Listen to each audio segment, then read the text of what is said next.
महंत सुधीर दास पुजारी यांना पोलिसांनी ताब्यात घेतलंय। ज्या ठिकाणी अनधिकृत बांधकाम काढण्याचे काम चालू आहे त्या परिसरात सुधीर दास पुजारी हे आलेले होते। सुधीर दास यांच्या सोबत असलेल्या नागरिकांनाही पोलिसांनी ताब्यात घेतलेलं आहे। कायदा सुव्यवस्थेचा प्रश्न निर्माण होऊ नये यासाठी ताब्यात घेण्यात आल्याचं कळतंय। महंत सुधीर दास यांना पोलिसांनी ताब्यात घेतलेलं आहे। नाशिकमध्ये अनधिकृत बांधकाम हटवण्याचं काम सुरू आहे आणि या कारवाई दरम्यानच महंत सुधीर दास यांना ताब्यात घेण्यात आलंय। या कारवाई दरम्यान त्या ठिकाणी महंत सुधीर दास हे पोहोचलेले होते, त्यामुळे कायदा सुव्यवस्थेचा प्रश्न निर्माण होऊ नये यासाठी त्यांना ताब्यात घेण्यात आल्याची माहिती मिळते। तर नाशिकमधून ब्रेकिंग बातमी आहे। महंत सुधीर दास यांना पोलिसांनी ताब्यात घेतलंय। नाशिकमध्ये अनधिकृत बांधकाम हटवण्याचं काम सुरू आहे आणि या कारवाई दरम्यानच त्या ठिकाणी महंत सुधीर दास आलेले होते, त्यामुळे कायदा सुव्यवस्थेचा प्रश्न हा निर्माण होऊ नये त्या संदर्भात त्या अनुषंगाने त्यांना ताब्यात घेण्यात आल्याची माहिती मिळते। तर नाशिकमधली बातमी आहे। नाशिकमध्ये महंत सुधीर दास यांना ताब्यात घेण्यात आलेलं आहे। नाशिकमध्ये सध्या अनधिकृत बांधकाम हटवण्याचं काम सुरू आहे आणि या कारवाई दरम्यान त्या ठिकाणी महंत सुधीर दास हे देखील आलेले होते आणि त्यामुळे कोणताही कायदा सुव्यवस्थेचा प्रश्न निर्माण होऊ नये यासाठी त्यांना ताब्यात घेण्यात आल्याची माहिती मिळते। काही वेळापूर्वीच त्यांना ताब्यात घेण्यात आलेलं आहे आणि तिथूनच आढावा घेतलेला आहे आमचे प्रतिनिधी सागर गायकवाड यांनी।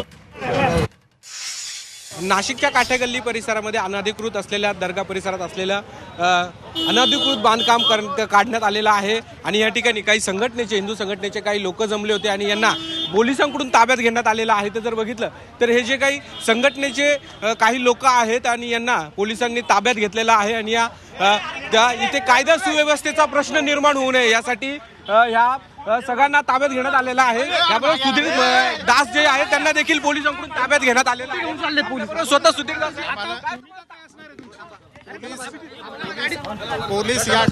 पोलीस या ठिकाणी अटक करते। गिरी साहेबांनी आम्हाला सांगितले चला आमच्या बरोबर। या ठिकाणी जर आपण बघितलं सुधीर दास यांना देखील पोलिसांनी आता ताब्यात घेतलेला आहे आणि पोलिसांच्या या बचतून त्यांना गाडीत घेऊन जात आहे। करत नसताना शांततापूर्वक आंदोलन चालू असताना पोलीस अशा पद्धतीने दटिंगशाही करते। मुख्यमंत्र्यांनी या ठिकाणी याचा बघितलं तर काही कारण नसताना शांततेने या ठिकाणी आलं असताना देखील पोलिसांनी मला ताब्यात घेण्यात आलेला आहे असं सुधीर दास यांनी म्हटलेलं आहे। खरं तर पोलीस हे जाचक पद्धतीने आम्हाला घेऊन जात असल्याची प्रतिक्रिया देखील सुधीर दास यांनी व्यक्त केली आहे आणि कायदा सुव्यवस्थेचा प्रश्न निर्माण होऊ नये यासाठी अनेक संघटनांचे जे लोक आहेत त्यांना यांना ताब्यात घेण्यात आलेलं आहे। या गाडीमध्ये जर बघितलं तर हे सगळे जे संघटनेचे माणसं आहेत पोलिसांनी या ठिकाणी संपूर्ण योजना राबवली आहे। शांततापूर्वक आंदोलन असताना आपली पुढची भूमिका काय असणार?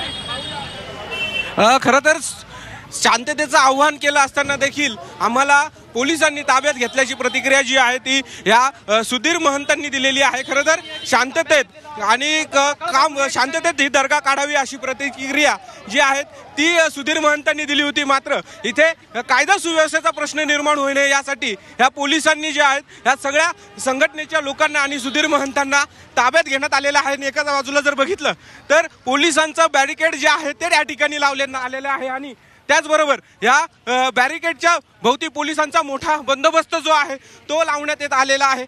खरं तर दर्गाचे जे अनधिकृत बांधकाम आहे ते काढण्याला सुरुवात झालेली आहे आणि त्यासाठीच काही हिंदू संघटनावाले जे नागरिक आहेत ते या ठिकाणी पोहोचले होते आणि त्यांना या ठिकाणाहून पोलिसांनी ताब्यात घेतलेला आहे। कायदा सुव्यवस्थेचा प्रश्न निर्माण होऊ नये यासाठी या सगळ्यांना ताब्यात घेण्यात आलेला आहे।